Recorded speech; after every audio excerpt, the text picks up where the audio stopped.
Welcome to the Katie Wellness Show, where you get the tools, knowledge, and inspiration you need to transform your health and wellness, body, mind, and spirit. You'll learn holistic and practical wellness strategies that empower you to reclaim your health and fully step into your power. You belong here as you learn to tap into your intuition to support your body every step of the way. Let go of what's no longer serving you and teach these tools and strategies to your family to raise emotionally and physically resilient children. Hello. Welcome back to the Katie Wellness Show. I am your host, Lindsey Katie. On this week's episode, we are talking about digestion, all things digestion. If you have poor digestion, you likely know it through stinky gas, heartburn, stomach pain, constipation, bloating, diarrhea. There are some hidden signs of poor digestion, some that you may not know about or expect. Fatigue, especially after mealtime, could suggest that your body is sending so much energy to digest the food that you are eating that it has to pull some of that energy away from other body systems. Skin issues like acne or rashes can be a symptom of poor digestion. Poor sleep, low mood or anxiety, a weak immune system. Like if you get sick a lot, it may be an indication that your body is not digesting and absorbing. It's not getting the nutrients from the food that you need to be healthy. If you have undigested food bits in your stool, and if you have weight fluctuations, these are all signs of poor digestion. And I'm going to give you, I thought of 15 ways. It may seem like a lot, but a lot of these habits are really simple. Some of them you could start doing today. But what I really want to encourage you is, as you're listening to these 15 different ways, what stands out to you? Like really tap into your body. What does your body need? What would help your body with digesting its food the most? It's going to be different for every person. So if there's one that really stands out to you or sticks in your head or it keeps popping back into your mind, that's your intuition saying, or your body saying, hey, I need you to do this for me. So number one thing that you can start doing right now is to smell your food, which in our drive-through society is harder to do, but not impossible. What I mean by that is when we are cooking our food, we are smelling it, but when we just go pick it up or have it delivered to our door, but no matter where your food comes from, before you eat it, smell it. And don't just like, a sniff or two, but really smell your food. What does it smell like? What scents do you pick up? What this does is it releases enzymes starting in your mouth, in your digestive system, in your stomach. Amylase is an enzyme that breaks down starches. Lingual lipase breaks down fats. And it will, these enzymes help to turn the food into a liquid. So it goes through your system more easily. So it helps to unlock more of those nutrients. And it goes along really well with step number 2, which is to chew your food to a paste. A paste requires less work from your stomach to digest, meaning that the nutrients are unlocked or they're more available for you. So between smelling your food and chewing your food to a paste, that can significantly change how well your body is able to digest and absorb better. Number 3, sit down when eating. As moms, we are constantly grabbing something from the fridge or grabbing a napkin to clean up some spilled milk or juice or liquid or whatever it is. When we are sitting, we allow our body to enter rest and digest mode. It allows your stomach to relax, and it allows food into the stomach more easily. So if you deal with heartburn a lot, heartburn can be a sign of poor digestion, or it can be a sign of your body is not in rest and digest mode when you're eating. So it's going to send a lot more of that stomach acid back up, and that you get that heartburn, gurgly burps. So sit when you're eating. I really want to encourage you. When my kids were little, the way that I got away with this was I would ask them, Mommy's about to sit down to eat. If you need anything, I'm happy to grab it before I sit down. But once I sit down, I'm going to sit down till I'm done eating.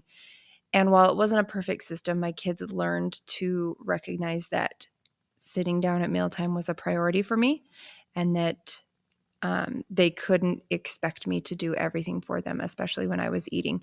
You can prioritize 15 to 20 minutes for yourself while you eat, especially if you are the one preparing the meal and putting time into that.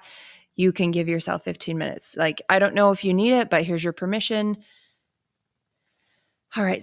Number 4, tip number 4, drink less than 4 ounces of liquids with meals. Liquids dilute your stomach acid. Stomach acid should be as acidic as battery acid. And when we drink lots of liquids, it dilutes it. So the acid isn't as high, and it makes it harder for our body to churn and to break down all that solid food into a liquid. Number 5, put your fork down between bites. This gets you to slow down.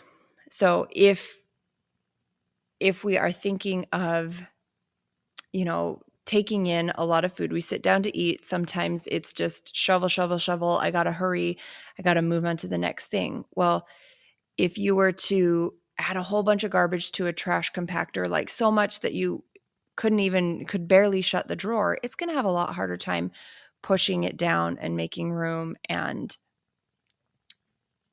maybe that's a poor example for our bodies. But if we are just opening our mouths and just dumping a whole bunch of food in, it overwhelms our system, and it makes it, again, harder for the food to be digested properly, broken down properly, completely turned to a liquid or a paste. And it is harder for the signals from your brain, from your stomach, to get to your brain saying, oh, I am full. When we are consuming our food very quickly, we are more likely to overeat, and we get that really full feeling. And if we're overeating, if we consume more than our bodies can digest, that food will sit in our stomach longer and create a lot more gas. So put your fork down between bites. Adding color to your plate is another way to improve digestion. When several years ago, I used to work for the Utah State University Extension SNAP education program, or it was a way to teach women who got food stamps, like through WIC, through the Women, Infant, and Children program. It was a way to teach them how to better utilize their food stamps or their food certificates. And whole foods are a lot cheaper than processed foods. Maybe not cheaper right now, but it definitely is more nutrient dense. So the nutrients that you do get from whole foods are going to keep you full longer, going to keep help you feel satiated longer. And there are fewer chemicals for your body to digest. So adding color to your plate, vary your veggies, is a phrase that I used to teach when I worked for that SNAP education program. So that's step number 6. Tip number 6. Tip number 7 is to reduce stress. Take deep breaths. Offer gratitude. Try to get your body in rest and digest mode, especially when you are eating. set a timer and try to stay at the table for 10 or 15 minutes, eating, having conversations with people at the table. Part of smelling your food can help incorporate this as well. Taking deep breaths through your nose to smell your food can help signal to your body to rest and digest. If you work on any of these things and you still don't notice a difference, you can always test your stomach acid levels using water and baking soda. And I have an example of this, like a visual example on my Instagram account. But basically, you take a half a cup of water and 1/4 teaspoon baking soda, and you drink that very first thing in the morning on an empty stomach, and you start timing yourself. And if you burp within 2 minutes, then your hydrochloric acid or your stomach acid levels are good. If it takes longer than that, then you may want to consider supplementing with a hydrochloric acid supplement, or being more mindful about reducing stress so that your hydrochloric acid levels can increase. Tip number 9, limit antibiotics. So antibiotics are needed sometimes, but oftentimes they are overused. Antibiotics wipe out all bacteria, the good and the bad. And my suggestion to you is that if you do need them, support your body with a probiotic supplement, not just through foods, but an actual supplement to make sure that you're consistently getting the correct levels. You can add pre, pro, and postbiotics through foods and supplements. So foods like yogurt, kefir, kombucha, sauerkraut, sourdough, cottage cheese, bananas. If you've ever heard of the brand Bubby's pickles are a probiotic food. And these are simple things to add. Yogurt and granola for breakfast in the morning. You definitely just want to read the ingredients, read the label. Did you know that sauerkraut actually is not fermented using vinegar? A true fermented sauerkraut uses cabbage and seasonings, flavorings, right? And water. And then you allow that to ferment, and it will burp as it off gases. And then, so read the label, make sure you're actually getting a true fermented food. And if some of these foods freak you out, just take a probiotic. One of my favorites is Megaspore Biotic. And I know it's listed in my favorites link on my website, but maybe I'll include a link in the show notes for that probiotic. I also really like the Just Ingredients probiotic sticks. They are powders that you add to water. I really like the elderberry lemonade as a tea, so warmer. And the lemon ginger one, I like warm or cold, just kind of preference or whatever I'm in the mood for, or if it's a cold day, I'll have one or the other. So there's a couple options for you. Tip number 11 is add acidity to your gut. This goes along with testing stomach acid levels. You probably want to know if your levels are low before you add a supplement, but I really like HCl Guard and apple cider vinegar tablets. I know some people will ask me, well, can't I just drink apple cider vinegar? You can absolutely do that. But over time, that's not really a long-term solution. And over time, it will cause rawness in your esophagus, like through your throat. It can wear the enamel off on your teeth. So those are things just to be mindful of. Tip number 12 is to make mealtime an experience. So what this does, it gets you to do a lot of those things that I was talking about before. It gets you to put your fork down before you begin or in between bites. It gets you to slow down your eating. It gets you to have conversation with people at the table who are with you. It helps you be more present in the moment. It helps you get in that rest and digest mode. If mealtime is something that you look forward to, you are not dreading it, you are not stressing it, you calmly go in and enjoy the meal, and you know that you are safe, that you really don't have to run from a bear, even though it feels like you're running from activity to activity to activity. Even if that is the case, you can still take 5 to 10 minutes, carve out that time for yourself to enjoy a meal. How can you make mealtime an experience? Create traditions around mealtime that are enjoyable. Number 13 is to take a walk after eating. 10 to 15 minutes to get the blood pumping helps improve digestion, or improve digestive muscle contractions, and it also improves your body's ability to regulate blood sugar. So you'll get less spikes and dips, which means you'll have less cravings. And last but not least, eat in the correct order. So what I coach my clients on is we eat in the correct order by eating fiber first, then a protein and a fat, and then a complex carb or a starch. So if you think of a rice bowl, a Buddha bowl, a sweet potato bowl, right? You have your starch on the bottom, and then you have your protein. So your chicken or your beef or your fish.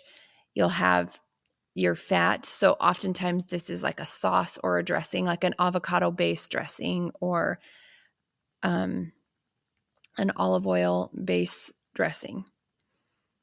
And then you'll put your fiber on top, which is your veggies, right? Your squash, your broccoli, your zucchini, your whatever else you would put on it. My mind is blanking right now. Like I might do some cooked carrots, butternut squash, right? There's lots of different options depending on what's in season and what I have available. But that's going to be on top. So when you think about eating that bowl, you're going to eat from the top down. So you're going to eat your veggies first. Get that fiber in. That fiber is what's going to help you feel full longer. Fiber also acts as a broom in your digestive system. So it sweeps out the waste. So you don't have food just sitting and rotting and fermenting and giving you stinky gas and bloating. Then you'll eat your protein. So your protein is what helps to rebuild muscles,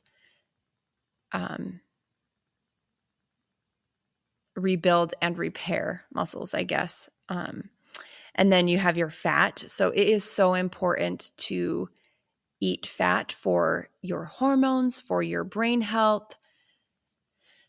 We should not fear fat, even though I grew up in a era, in a generation to fear fat. Buy fat-free everything, right? But fat is so important. Cholesterol is your number one nutrient needed for producing many of your hormones. So don't be afraid of fat, but try to get the right kind of fat, which would be avocado, olives, nuts, and seeds. Oh, that would be another thing that I would put on top of a Buddha bowl or a sweet potato bowl. And then your complex carb or starch gives you energy. So think about the things that, be mindful as you're eating them. I talk about these things with my kids all the time. I'll ask them, okay, what does this food do in our bodies? Or, starting that conversation early and just making it a normal part, I feel like is helping them to see their food as fuel and not just, oh, it tastes good, I'm just going to eat and eat and eat and eat and eat. Giving them those good habits to build while they're young so they have a good understanding of it when they're older. And their metabolism can't quite keep up anymore. Hopefully something stood out to you, right? I hope it wasn't like too much information. Now it feels really overwhelming.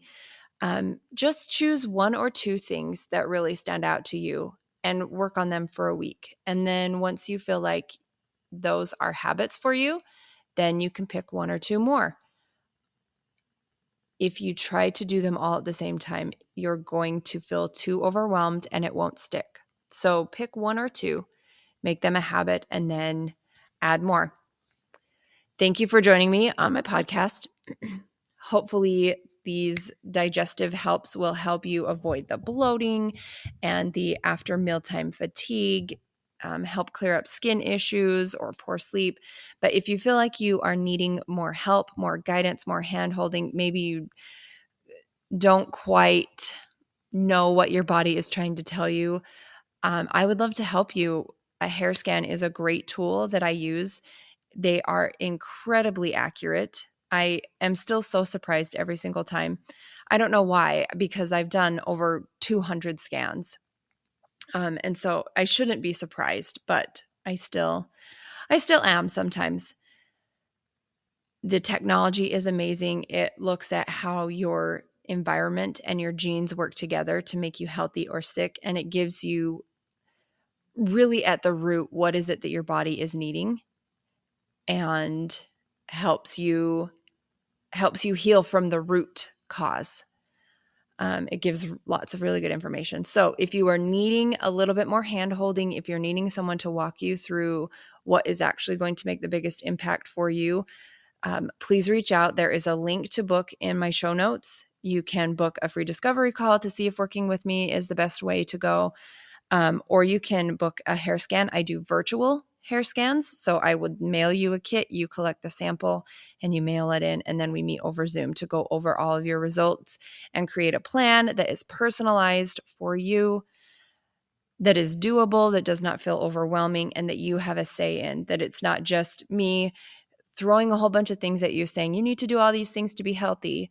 It's really important that you feel like you have a say in this too. So if you need a little bit more hand holding, I'm here for you. You can get more resources on my Instagram account, or you can reach out to me by email. All of that information is in the show notes. And thank you for joining me today. And I will see you next week.